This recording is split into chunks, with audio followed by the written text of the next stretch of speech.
Good evening मेरे प्यारे बच्चों। मैं आपका सादिक सर आप सभी को कलाम इंस्टीट्यूट ऑफ एजुकेशन के यूट्यूब चैनल पर हार्दिक स्वागत है।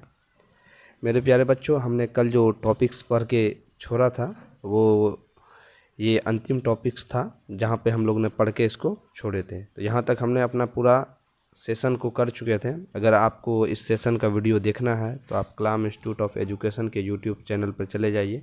वहाँ पे उनके प्लेलिस्ट में इनसे पहले की क्लास का दिया हुआ है। जब इस वीडियो को देखें, अगर आपको अच्छा लगे तो इस यूट्यूब चैनल को सब्सक्राइब कर लें, क्योंकि समय पे आपको जो है सारा कंटेंट और लाइन बाय लाइन एनसीईआरटी का जो क्लास 6 की जो बुक्स है भूगोल की, उनका जो लाइन बाय लाइन आपको कंटेंट समय समय पे मिलता रहे। आपका रोज़ ये क्लास जो है 7:30 बजे से चालू होता है और ये क्लास आधा घंटा से 45 मिनट का होता है। तो आप लोग जुड़ें और अपने दोस्त यार को भी जुड़ने को कहें कि बेहतरीन कंटेंट के साथ आपके सादिक सर जुड़े हुए हैं आपसे और line by line in chapter को करा रहे हैं। आज हम लोग बात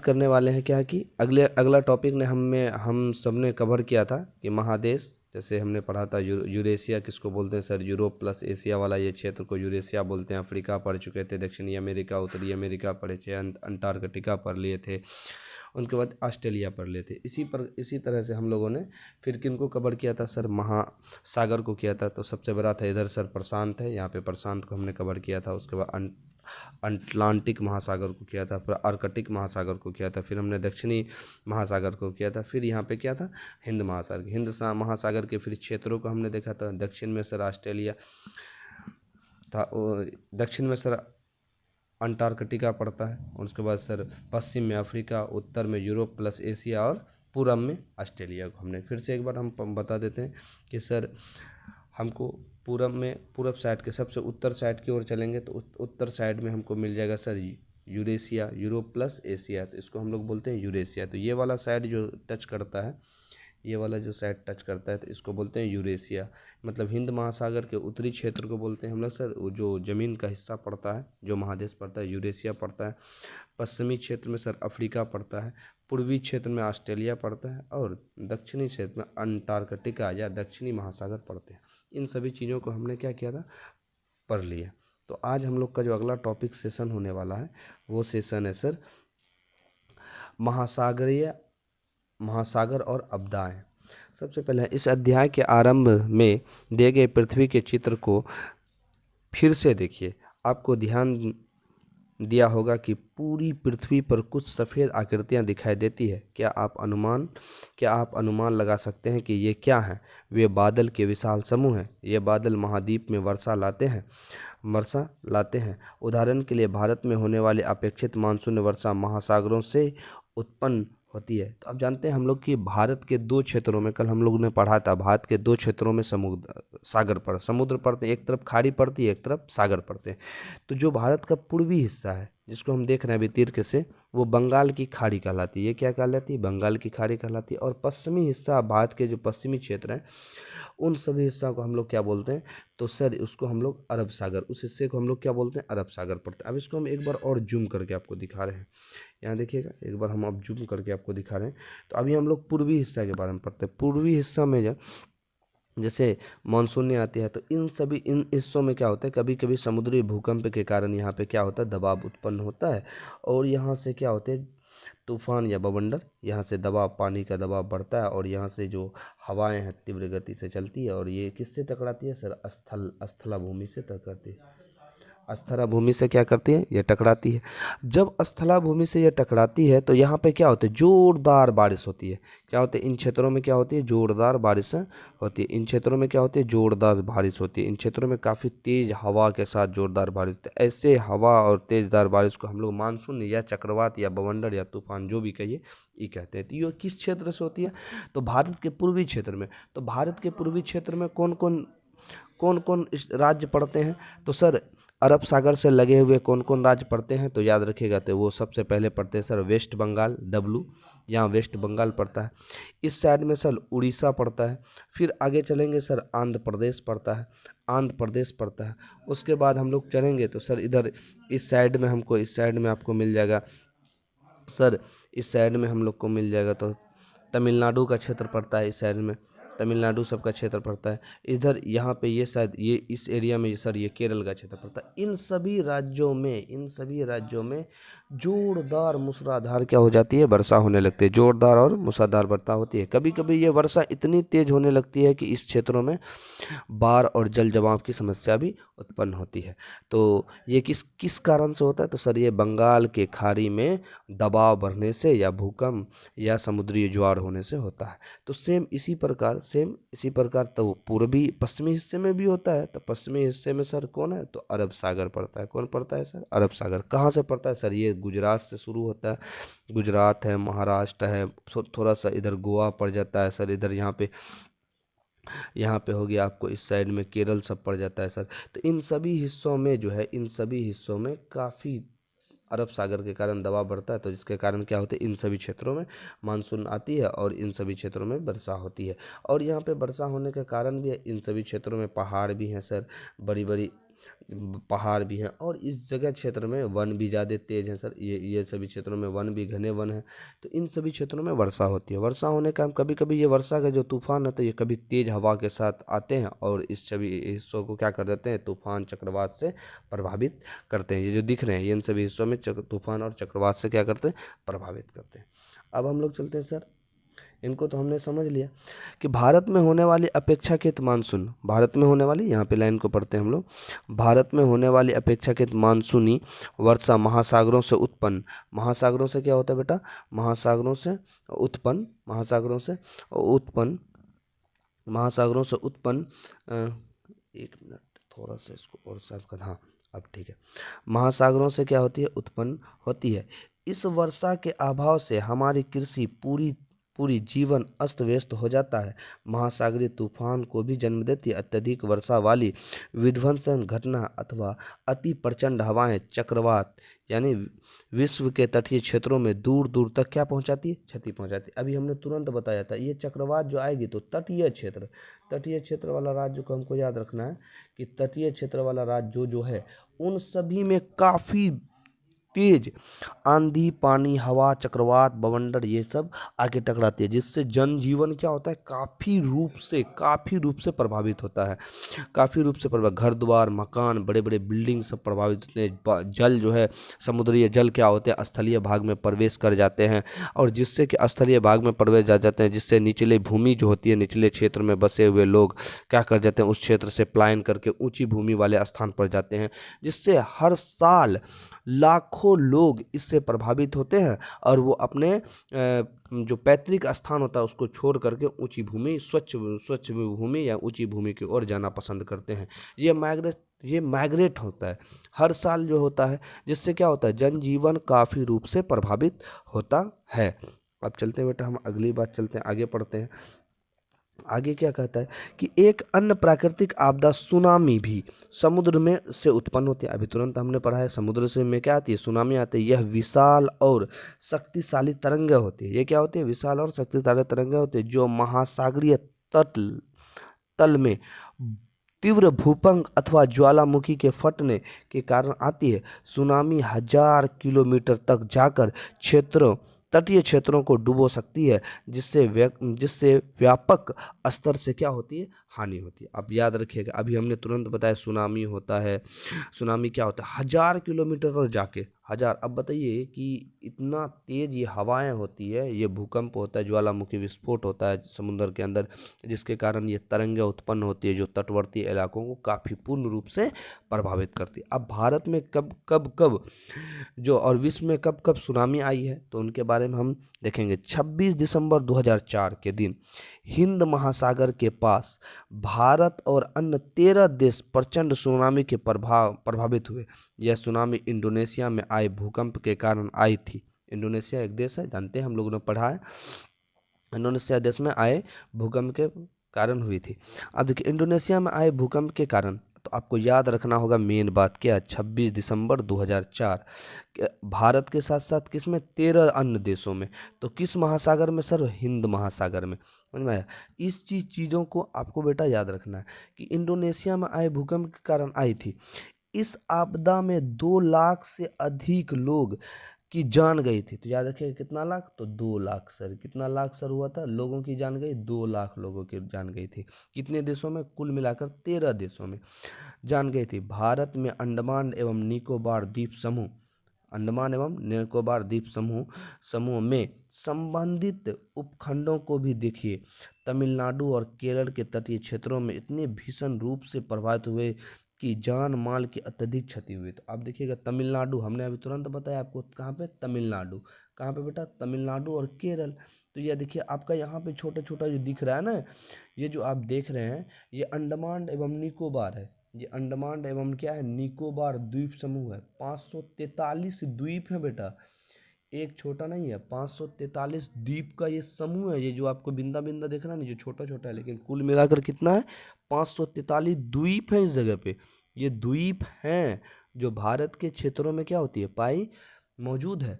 और ये बताइए, जब उस समय 26 दिसंबर 2004 को ये इतना भयावह सुनामी आया होगा, तो इन सभी क्षेत्रों का क्या हाल हुआ होगा, आप सोच सकते हैं। उनके साथ साथ चलते हैं, हमको अभी अभी कह रहा है कि तमिलनाडु और केरल। तो तमिलनाडु का ये हिस्सा, ये देखिए ये सब हिस्सा, और इधर यहाँ पे पड़ता है सर केरल, ये पूर्ण रूप से प्रभावित हुआ था। सोचिए कितना भयावह ये क्षेत्र में वो सुनामी 26 दिसंबर 2000। और आप जब वर्ल्ड मैप को देखिएगा, तो हमने बोला गया उसमें क्या कि इंडोनेशिया, तो इंडोनेशिया सर कहाँ पे है, उनके बारे में आपको दिखाते हैं। तो ये वाला क्षेत्र जो देख रहे हैं आप यहाँ पे, ये वाला क्षेत्र, ये इंडोनेशिया वाला क्षेत्र पड़ता है यहाँ पे। ये जो देख रहे हैं, ये इंडोनेशिया। तो याद रखिएगा, आपको पूछेगा हिंद महासागर के किस क्षेत्र में, तो पूर्वी क्षेत्र में। किस क्षेत्र में बेटा, पूर्वी क्षेत्र में इंडोनेशिया पड़ता। और वो सभी देश क्या हुए थे, इनसे क्या हुए थे, प्रभावित हुए थे। इनसे क्या हुए थे, प्रभावित हुए थे। तो याद रखिएगा, सुनामी जो आता है ये समुद्र में आती है, भूकंप या ज्वालामुखी विस्फोट होने के कारण। फिर क्या कह रहा है, अगला पढ़ते हैं हम लोग बेटा। अगला क्या कह रहा है, अच्छी तरह से आप लोग ध्यान से देखिएगा। फिर कहता है कि 36 द्वीपों, अब देखिए क्या कह रहा है कि प्रश्न नंबर 36 द्वीपों से संबंधित उपखंड को देखिए। तमिलनाडु और केरल तटीय, इसमें भीषण रूप से क्या होता है, प्रभावित हुए और जान माल की भी अत्यधिक क्षति हुई थी। इस प्रकार की सुनामी कभी कभी आती है, किंतु अत्यंत विध्वंसशाली होती है। हालांकि तटीय तट से टकराने से पहले इसका अनुमान लगाया जा सकता है। बहुत से देश इस प्रकार के पूर्वी चेतावनी प्रणाली हेतु मिलजुल कर काम कर रहे हैं। विशेषकर भारत समेत बहुत से देश हिंद महासागर सुनामी चेतावनी प्रणाली में सहयोग कर रहे हैं। इससे जान माल की रक्षा करने के उपायों में सहायता मिलती है। जिस घटना के कारण जान माल की क्षति होती है, उन्हें आपदा प्रबंधन के अंतर्गत नियंत्रण किया जाता है। भारत में सभी प्रकार की आपदाओं का सामना करने के लिए राष्ट्रीय आपदा प्रबंधन पदाधिकरण है। अगले अध्याय में हम कुछ अन्य उदाहरण को भी देखेंगे। अब चलते हैं बेटा द्वीप के बारे में, हम लोग किस पे चलते हैं। तो याद रखिएगा आपको, एक 26 दिसंबर 2004, देश कितना प्रभावित हुए, 13। कहाँ आया था सुनामी सर, हिंद महासागर में। ये सुनामी इंडोनेशिया के तटीय क्षेत्रों से शुरू हुआ था। भारत के कौन कौन से राज्य पर प्रभावित हुए थे, तमिलनाडु और केरल। तमिलनाडु और केरल, तमिलनाडु और क्या बेटा, केरल। अब अगला चलते हैं हम लोग, अगला चलते हैं। कहते हैं महासागर। अब देखिए आपको कह रहा है महासागर, महासागर या महाद्वीप, क्या पढ़ना है हम लोग को बेटा, महाद्वीप। अब देखिएगा महाद्वीप क्या है, क्या करना है सर, महाद्वीप के बारे में। महाद्वीप के महासागरों किसको सर, महासागरों किसको, तो याद रखिएगा महासागरों किसको, महासागरों। महासागरों के मानचित्र एवं महाद्वीप को दर्शाया गया है। आप कितने महाद्वीप को गिन सकते हैं, आप कितने महाद्वीप को गिन सकते हैं। तो सर हम लोग को तो अभी बताए थे आप, कुल कितने महाद्वीप को हम लोग गिन सकते हैं। तो सर हम लोग ने टोटल पढ़ा है कितना महाद्वीप, तो सर कितना महाद्वीप पढ़े हम लोग, तो हम लोग ने पढ़ा है सर 7। कितना पढ़े हम लोग, 7। तो सर एशिया, क्या पढ़े, एशिया। उसके बाद क्या, अफ्रीका, एक एक पढ़े एशिया अफ्रीका। एक नॉर्थ अमेरिका, एक साउथ नॉर्थ अमेरिका, एक पढ़े हम लोग क्या साउथ अमेरिका, उसके बाद क्या पढ़े सर अटलांटिका, एटी मतलब अटलांटिका, अटलांटिका पढ़े, उसके बाद पढ़े सर हम लोग यूरोप, उसके बाद यूरोप के बाद क्या पढ़े ऑस्ट्रेलिया, क्या पढ़े ऑस्ट्रेलिया पढ़े, क्या पढ़े हम लोग ऑस्ट्रेलिया पढ़ेंगे। इन सभी चीज़ों को हमको क्या करना है याद रखना है, क्या करना है सर याद रखना है, क्या करना है याद रखना है। अब चलता है कि इसका इसका उत्तर अब देखिएगा महाद्वीपों को गिन सकते हैं, इसका उत्तर सरल नहीं है क्योंकि इसकी गिनती कई प्रकार से की जाती है। हमारी रुचि भर करता है कि 4 से 7 के बीच किसी संख्या की सूची बना सकते हैं। इसी कारण निम्नलिखित है उत्तरी अमेरिका और दक्षिणी अमेरिका को सामान्यतः 2 महाद्वीपों में गिना जाते हैं, परंतु यदि देखा जाए तो एक भूखंड है, इन्हें एक भी समझा जा सकता है। इन्हें क्या कहा समझा जा सकता है तो उत्तरी अमेरिका और दक्षिणी अमेरिका का हम इमेज आपको 1 मिनट दिखा रहे हैं। देखिए आप लोग 1 मिनट इमेज, ये इमेज कैसा है तो उत्तरी अमेरिका और दक्षिणी अमेरिका का इमेज सर देख लेते हैं। क्या कर लेते हैं इमेज को हम लोग देखते हैं। तो सर कहाँ पे है उत्तरी अमेरिका और दक्षिणी अमेरिका का इमेज, इसने कहा कि सर एक समझ सकते हैं। यहाँ पे देखिए आप, ये है आपका उत्तरी अमेरिका, ये है आपका सर उत्तरी अमेरिका, और ये आपका क्या है सर, ये आपका सर है दक्षिणी अमेरिका, ये आपका क्या है सर दक्षिणी अमेरिका। लेकिन आप देखिएगा उत्तरी अमेरिका और दक्षिणी अमेरिका एकदम बहुत पतले रास्ते से यहाँ पे क्या है जुड़ा हुआ है, बहुत पतले रास्ते से क्या हुआ है जुड़ा हुआ है। तो उत्तरी अमेरिका और दक्षिणी अमेरिका को एक हम कह सकते हैं ना कि सर ये एक दोनों से जुड़ा हुआ है, इसीलिए हम इसको क्या कहते हैं एक कह सकते हैं। उसी प्रकार जिस प्रकार हमने किसको कहा था यूरोप प्लस एशिया को कहा था, हमने क्या कहा यूरोप प्लस एशिया को यूरेशिया कहा, तो उसी प्रकार उत्तरी अमेरिका और दक्षिणी अमेरिका को तो हम एक साथ जोड़ सकते हैं। जो वहाँ पे किताब की लाइनें कह रही है, जो वहाँ पे किताब की लाइनें क्या कर रही है, कह रही है कि सर हम एक कह सकते हैं कि नहीं कह सकते। तो हम बोले क्यों नहीं, एक कह सकते हैं हम लोग, एक हम लोग कह सकते हैं, एक हम लोग क्या कर सकते हैं कह सकते हैं। अगला हम बात करते हैं सर,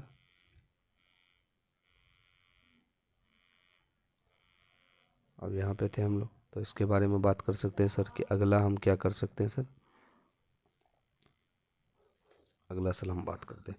फिर कह रहे हैं कि इतना सरल तो नहीं है। आप देखिए ये वाला लाइन पढ़ रहे हैं कि उत्तरी अमेरिका तथा दक्षिणी अमेरिका को सामान्यतः 2 महाद्वीप में गिना जा सकता है। कितने महाद्वीप में गिन सकते हैं उत्तरी अमेरिका और दक्षिणी अमेरिका को, तो याद रखिएगा सर 2 महाद्वीपों में हम क्या कर सकते हैं गिन सकते हैं, 2 महाद्वीपों में गिन सकते हैं।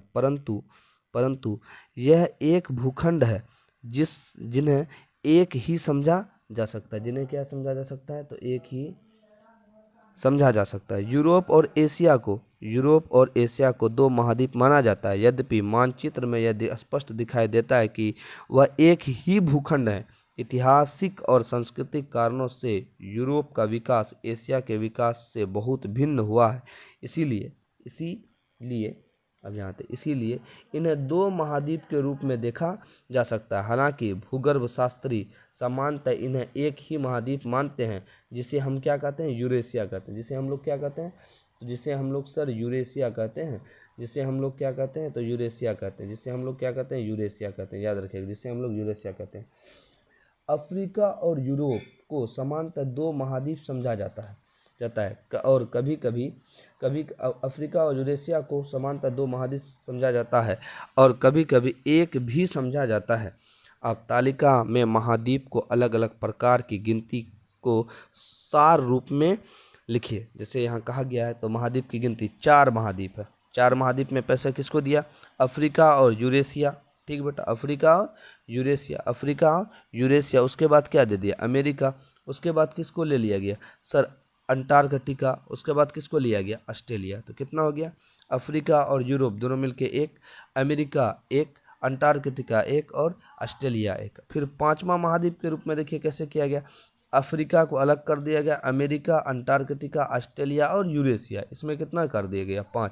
फिर इनके क्षेत्रों में बदलाव किया गया, तो अफ्रीका अलग कर दिया, अंटार्कटिका अलग, ऑस्ट्रेलिया अलग, यूरेशिया अलग, उत्तरी अमेरिका अलग, दक्षिणी अमेरिका अलग। तो आपने देखा अभी जो वर्तमान समय में है तो महाद्वीप को कितने भागों में बांट दिया गया, अभी वर्तमान समय में महाद्वीप को सर टोटल 7 टाइप्स में, कितने टाइप में 7। सबसे पहला अफ्रीका, उसके बाद अंटार्कटिका, उसके बाद ऑस्ट्रेलिया, उसके बाद एशिया, उसके बाद उत्तरी अमेरिका, उसके बाद दक्षिणी अमेरिका, और लास्ट वाला किसको कर दिया गया? यूरोप। लास्ट वाला किसको कर दिया गया सर? यूरोप को। व्यवहारिक रूप से 7 महाद्वीप की अंतिम सूची को ही व्यापक रूप से अपनाया और प्रयोग में लाया जाता है। अब देखिए एक यहाँ पे आपको डायग्राम मिल रहा है, दिख रहा है आपको ये डायग्राम, ये किसका डायग्राम है इसके बारे में आप समझिए। इसके बारे में आपको क्या करना है बेटा? समझना है। इसके बारे में हमको क्या करना है? समझना। आपने ओलंपिक खेलों के प्रतीकों में से एक प्रतीक ओलंपिक में 5 छल्लों, देखिएगा 1 2 3 4 5, कितना छल्ला है? 5 छल्लों। कितना छल्ला है? तो सर कितना छल्ला है? तो सर हमको मिला कितना छल्ला? तो 5 छल्लों। कितना छल्लों में? 5 छल्लों। छल्लों विश्व भर से देखिए 5 छल्लों में से एक प्रतीक ओलंपिक में 5 छल्लों को अवश्य देखा होगा। ये छल्ले विश्व भर से खिलाड़ी को एकत्रित होने का क्या है? प्रतीक है। इस छल्लों को 5 बसे हुए महाद्वीप जैसे अफ्रीका, अमेरिका, एशिया, ऑस्ट्रेलिया और यूरोप के प्रतिनिधित्व करने के लिए चुना गया है। यूरोप का प्रतिनिधित्व करने के लिए क्या किया गया है बेटा? चुना गया। अब देखिए, आइए अब हम पृष्ठ 36 पर दिए गए आरेख को देखें जो 7 महाद्वीपों की सूची पर आधारित है। यह वास्तविक आकार को नहीं अपितु सापेक्षिक आकार को क्या करता है? दर्शाता है। देखिए यहाँ पे आप, हमने कहा था ना सर, सबसे पहला वाला आपको लेना है कौन है? सबसे बड़ा कौन है सर? एशिया। सबसे बड़ा कौन है? एशिया। एशिया के बाद हमने किसको ले लिया सर? एशिया के बाद हमने सर यूरोप। किसको लिए सर? यूरोप। येलो वाला से यूरोप को कर दिए। अब देखिए हमको फिर किससे करना है सर? यूरोप के बाद क्या? पहला पहला आप याद रखिएगा, पहला आपको याद रखना है सर एशिया है। पहला कौन है? एशिया। दूसरा कौन है सर? अफ्रीका है। दूसरा कौन है? याद रखिएगा, दूसरा हमको मिल गया सर अफ्रीका। दूसरा कौन है? अफ्रीका। अब देखिए दूसरा से अफ्रीका से थोड़ा बड़ा लग रहा है ना आपको? कौन? उत्तरी अमेरिका। कौन? उत्तरी अमेरिका। अब उत्तरी अमेरिका से थोड़ा बड़ा देखिएगा आपको लगेगा दक्षिणी अमेरिका। कौन लगेगा? दक्षिणी अमेरिका। दक्षिणी अमेरिका से अब थोड़ा सा बड़ा आप देखिए कौन लग रहा है आपको? दिमाग में लगाइए कि दक्षिणी अमेरिका से थोड़ा सा बड़ा कौन लग रहा है। तो आपको देखिएगा इसमें कितना रो है? 1 2 3, 6 और 2 8, लेकिन इसमें काउंटिंग कीजिएगा तो 1 2 3 4 5 6 7 8। तो उत्तरी अमेरिका और दक्षिणी अमेरिका से बड़ा कौन लग रहा है सर? अंटार्कटिका। क्या लग रहा है? अंटार्कटिका। अंटार्कटिका के बाद आप देखिएगा आपको इससे बड़ा कौन लगेगा? तो अंटार्कटिका के बाद हमको सर बड़ा लग रहा है तो यूरोप लग रहा है। और सबसे छोटा कौन लग रहा है सर? ऑस्ट्रेलिया। सबसे छोटा कौन लग रहा है? ऑस्ट्रेलिया। सबसे छोटा कौन लग रहा है? ऑस्ट्रेलिया। इस तरह से हम याद रखेंगे।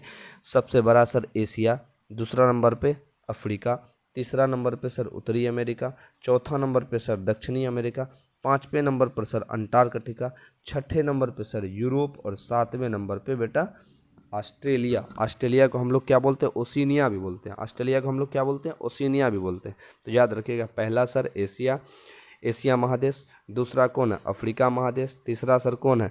उत्तरी अमेरिका महादेश। चौथा कौन है? दक्षिणी अमेरिका महादेश। पांचवा कौन है? अंटार्कटिका महादेश। छठा कौन है?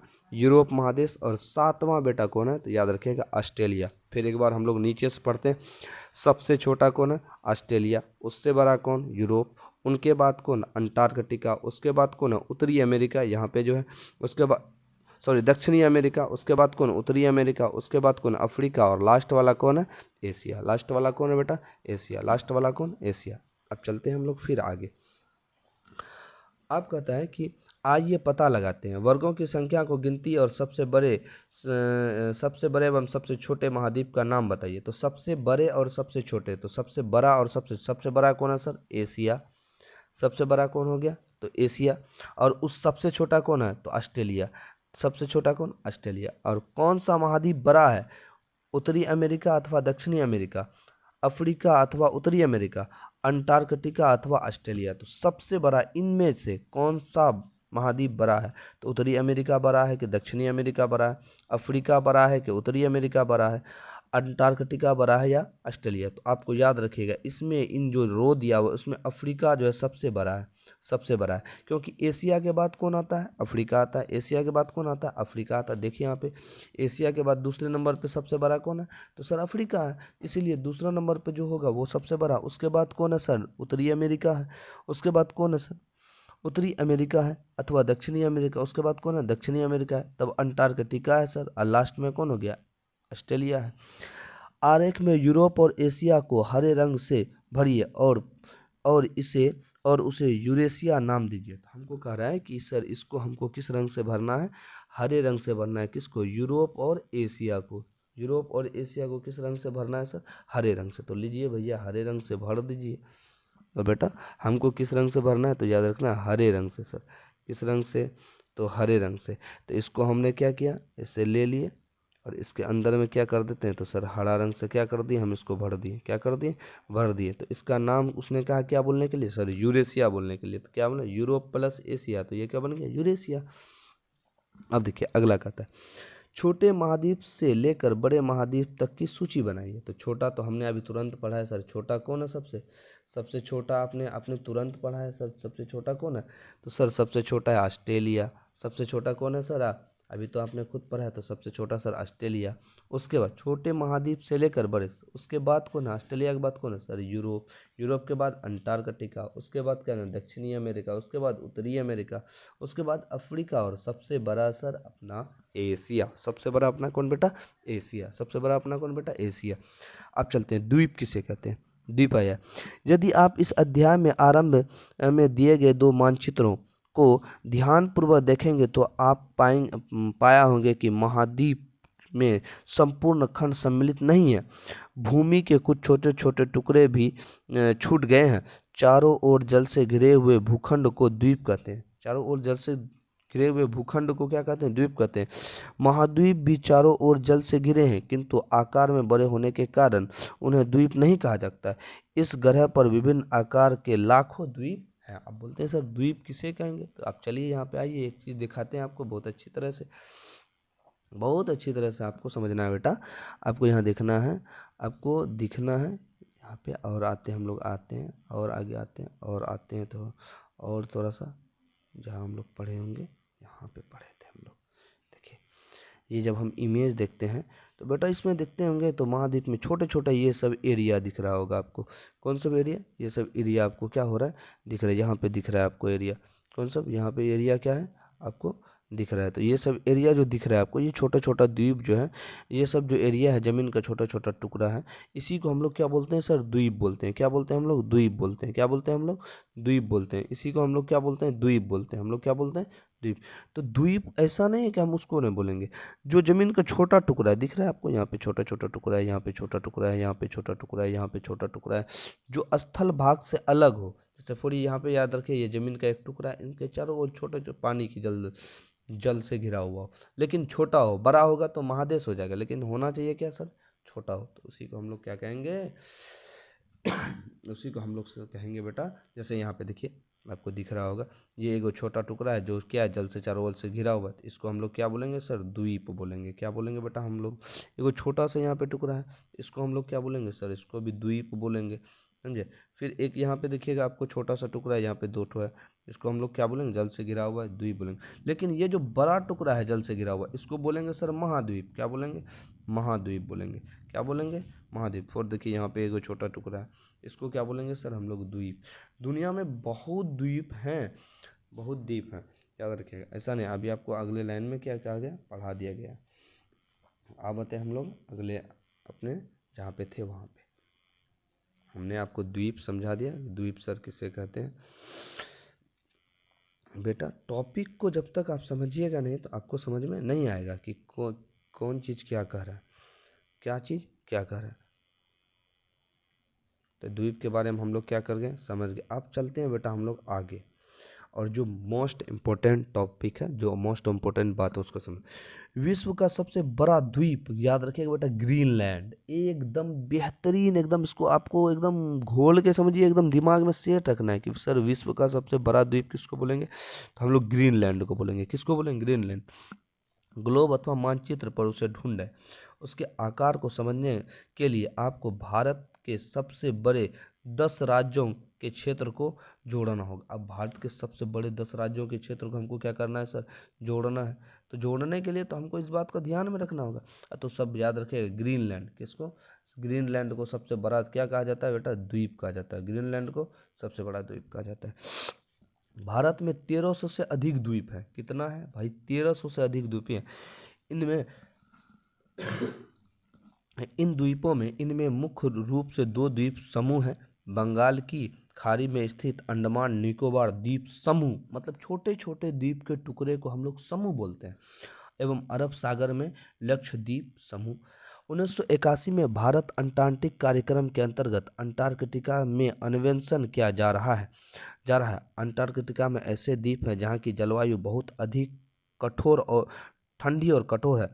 नीचे सफ़ेद रंग के फैलाव को देखिए जो कि अधिकांशतः हिम है। 1983 में भारत ने अंटार्कटिका में दक्षिणी गंगोत्री नामक पहला वैज्ञानिक बेस स्टेशन स्थापित किया था। बाद में दो और बेस स्टेशन स्थापित किए। इस सुदूर प्रदेश में भारतीय वैज्ञानिकों ने लगभग 40 दलों ने विशेष रूप से जलवायु और परिवर्तन के विकास एवं शोध कार्य किए हैं। वैज्ञानिकों के रहने के लिए यहाँ बने आवास, एक पुस्तकालय और यहाँ तक कि डाकघर भी है। तो यहाँ पे क्या क्या है, डाकघर भी है जो वैज्ञानिकों ने कहाँ पे, अंडमान निको इस पे सॉरी अंटार्कटिका में क्या है, बनाए हैं। अब देखिएगा महासागर और जीवन। महासागर और जीवन। महासागर और द्वीप।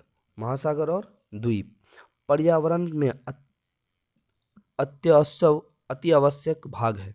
भले ही ध्यान न देने दें पर यह हमारे जीवन के अधिकांश पक्षों को प्रभावित करते हैं। हमें उल्लेख किया है कि महासागरों से द्वीप पर वर्षा होती है। महासागरों से द्वीप पर वर्षा, यह पृथ्वी के जल चक्र का भाग है, जिससे आप आगे विज्ञान में पढ़ेंगे। आगे विज्ञान में हम लोग क्या करेंगे, जिसे हम लोग क्या करेंगे, आगे विज्ञान में पढ़ेंगे। आगे विज्ञान में उदाहरण के लिए महासागरों में के बिना वर्षा नहीं होगी तो पृथ्वी मरुस्थल बन जाएगा। यह भी ध्यातव्य है कि दुनिया भर की आधी ऑक्सीजन महासागरों का वनस्पति जगत करता है।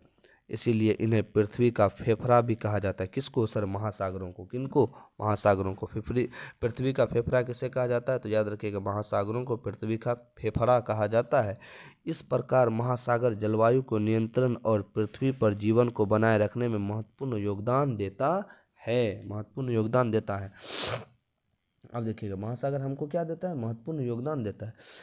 महासागर अनेक प्रकार से मानव जाति को प्रभावित करते हैं। हालांकि आरंभिक काल में ही एक जगह से दूसरे जगह जाने, सभी प्रकार के सामानों के व्यापार, सैनिक अभियान संचालित करने और भोजन हेतु मछली पकड़ने के लिए लोग महासागरों और सागरों की यात्रा की है। महासागरों ने पूरी दुनिया के तटीय क्षेत्रों पर रहने वाले लोगों की संस्कृति को पोषित किया है। उन सभी संस्कृतियों में विकेंद्रियों और कहानियों से समुद्र और समुद्री देवताओं देवियों, समुद्र दैत्य और समुद्री कोसों, महासागरों के खतरों और उनके बीच आशीर्वादों की बात मिलती है। तो अब से बेटा अब आगे हम लोग यहाँ पढ़ते हैं। हमारे दिन प्रतिदिन के जीवन में महासागर की महत्वपूर्ण भूमिका याद रखने के संयुक्त राष्ट्र 8 जून को विश्व महासागर दिवस, याद रखने का 8 जून कभी भूलना नहीं, 8 जून को विश्व महासागर दिवस के रूप में घोषित किया है। विश्व महासागर दिवस के रूप में क्या किया, घोषित किया है।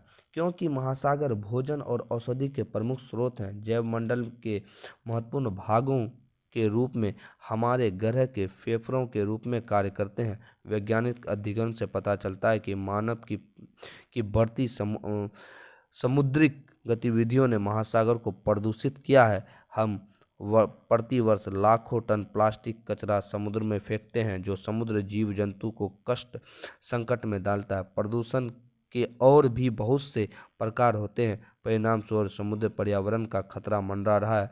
समुद्रों में आवश्यकताओं से अधिक मछली पकड़ना समुद्री जीवन के पतन का एक और कारण है। हम सभी का सामूहिक दायित्व है कि पृथ्वी की मानवता में भविष्य के लिए महासागरों को बचाना प्रयास करें, जिससे हमारा महासागर क्या हो सके, बच सके, स्वस्थ एवं स्वच्छ रह सके। अब देखिए, पृथ्वी की सतह पर विस्तृत जलाशयों को महासागर कहते हैं। विस्तृत जलाशयों को क्या कहते हैं, महासागर। विशाल भूखंडों को महाद्वीप कहा जाता है। महासागर से आप जुड़े हुए महाद्वीप को विभिन्न प्रकार से गिना जा सकता है, किंतु सामान्यतः इन्हें 7 महाद्वीपों के रूप में गिना जाता है। दक्षिणी गोलार्ध की तुलना में उत्तरी गोलार्ध स्थल भाग है। तो हमने पढ़ा है ना, दक्षिणी गोलार्ध में क्या है, जल है, और स्थल दक्षिण उत्तरी गोलार्ध में क्या है, स्थल है। महासागर सभी प्रकार के समुद्री जीव को पोषण करते हैं और विश्व की जलवायु को महत्वपूर्ण भूमिका निभाते हैं। अत्यधिक मानवीय गतिविधियों के कारण इन गंभीर प्रभाव पड़ा है और इन्हें सामूहिक रूप से सुरक्षित रखने की आवश्यकता है। तो बेटा ये चैप्टर मेरा क्या हो गया सर, क्लोज हो गया। अब प्रश्न क्रियाकलाप है। तो निम्नलिखित शब्दों की व्याख्या, महाद्वीप किसे कहते हैं, तो हम छोटा जल से घिरा हुआ छोटा क्षेत्र को हम लोग क्या, जल से घिरा हुआ कोई महाद्वीप बोलते हैं, जल से घिरा हुआ।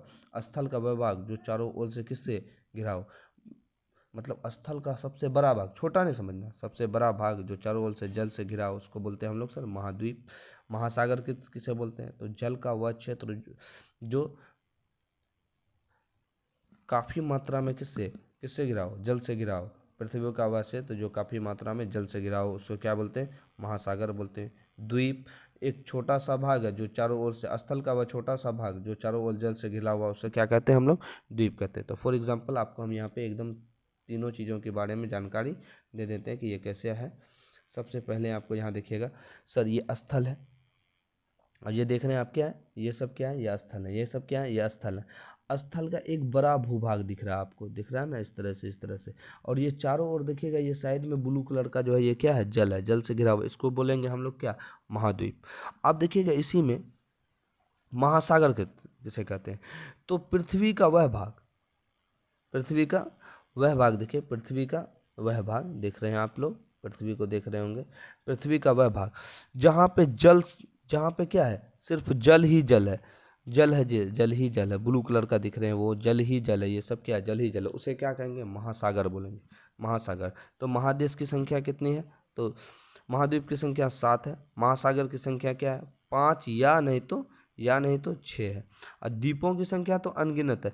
देखिए यहाँ पे एगो मेडागास्कर छोटा सा देश है, ये जो दिख रहे हैं ये मेडागास्कर है, ये द्वीप है, एक तरह से द्वीप भी इसको मान सकते हैं, क्योंकि ये स्थल का एक थोड़ा सा छोटा सा टुकड़ा है जो चारों ओर किससे घिरा हुआ है, सर जल से घिरा हुआ है, चारों ओर किससे घिरा हुआ है, सर जल से घिरा हुआ है, इसी को हम लोग क्या बोलेंगे, तो महाद्वीप बोलेंगे, महाद्वीप बोलेंगे, क्या बोलेंगे उसको हम, तो सर महाद्वीप बोलेंगे। नीचे दिए गए आकृति वर्ग पहेली को हल कीजिए। तो आपको ये पहेली दिया हुआ है, इस पहेली को आपको क्या करना है, सॉल्व करना है। तो पहला है पृथ्वी पर सबसे बड़ी जल राशि, पहले पृथ्वी पर सबसे बड़ी जल राशि बताना है। दूसरा है बहुत बड़ा भूखंड कौन है, तो याद रखिएगा एशिया है, सब बहुत बड़ा भूखंड कौन हो जाएगा, सर एशिया हो जाएगा, समझे। उसके बाद क्या, वह भूखंड जो महाद्वीप नहीं है और चारों ओर सागर या महासागर से घिरे हैं उसको हम लोग क्या कहेंगे, सर उसको द्वीप कह देंगे, उसको हम लोग क्या कह देंगे, द्वीप कह देंगे। महासागरों से प्रदूषण का मुख्य कारण क्या है, प्लास्टिक है, समुद्री कचरे। सबसे ठंडा महाद्वीप कौन है, तो याद रखिएगा अंटार्कटिका है, क्या है, अंटार्कटिका है, सबसे ठंडा महाद्वीप कौन है, अंटार्कटिका है। सबसे छोटा महाद्वीप कौन है, तो सबसे छोटा महाद्वीप क्या है, ऑस्ट्रेलिया है। महासागरों से उत्पन्न होने वाले बहुत से बड़ी बड़ी विध्वंसक लहरें क्या कहलाती है, तो सुनामी कहलाती है, क्या कहलाती है, सुनामी। पृथ्वी पर सबसे बड़ा महाद्वीप कौन है, तो याद रखिएगा एशिया है बेटा, कौन है, एशिया है, कौन है, एशिया है। उसके बाद क्या है, महासागरों द्वारा प्रचुर मात्रा में उत्पन्न क्या होता है, तो ऑक्सीजन होता है, ऑक्सीजन करता है, क्या करता है, ऑक्सीजन। एक बड़ा महाद्वीप भारत जिसका भाग है, तो याद रखिएगा जिसका भाग भारत है उसको हम लोग क्या बोलते हैं, एशिया बोलते हैं, उसको क्या बोलते हैं, एशिया बोलते हैं। पृथ्वी पर सबसे बड़ी जल राशि कौन है, तो याद रखिएगा प्रशांत है, कौन है, प्रशांत है। बहुत बड़ा भूखंड कौन है, तो एशिया है। वह भूखंड जो महाद्वीप नहीं है और चारों ओर सागर सागर या समुद्र से घिरा हुआ उसको द्वीप बोलते हैं, क्या बोलते हैं, द्वीप बोलते हैं। तो इस तरह से आपका ये चैप्टर मेरे बच्चों समाप्त होता है। तो अब अगले क्लास के लिए हम कल आपको इसी समय मिलेंगे। तो मेरे प्यारे बच्चों आपको कैसा लगा यह सेशन, आप चैनल को सब्सक्राइब कर लें और अपने जितने भी साथी हैं उनको भेजें जो कक्षा 6 में पढ़ रहे हैं, और जो बच्चे इनको देखेंगे वो चैनल को सब्सक्राइब कर देंगे और अपना प्यार अपना आशीर्वाद बनाए रखेंगे। और आपको हर रोज़, जैसे आज ये चैप्टर कंप्लीट हुआ, हर रोज़ इसी तरह से डिस्कशन क्लास पूरा लाइन बाय लाइन एनसीईआरटी का आपको समझाया जाएगा, आपको क्वेश्चन आंसर भी उसमें बताए जाएंगे, सभी सॉल्यूशन भी बताए जाएंगे। तो मेरे प्यारे बच्चों, आप जो मेरा चैनल है कलाम इंस्टीट्यूट ऑफ एजुकेशन, इससे जुड़ें और उसको सब्सक्राइब कर लें। और उनके बाद जो है जब जब हम बेल आइकन या घंटी को बजा दें, जब हम क्लास लाइव होंगे तो आपको बता दें कि 7:30 बजे से मेरी ये क्लास इसमें आप लोगों से जुड़ते हैं। और आज का सेशन कैसा लगा आप अपना कमेंट में, अगर आपको कोई डाउट वूट हो तो आप कमेंट करें, और उसके बाद हम आपके डाउट का जो अगले दिन क्लास लेंगे उसमें आपका सॉल्यूशन पेश करेंगे। बहुत बहुत धन्यवाद। जय हिंद, जय भारत।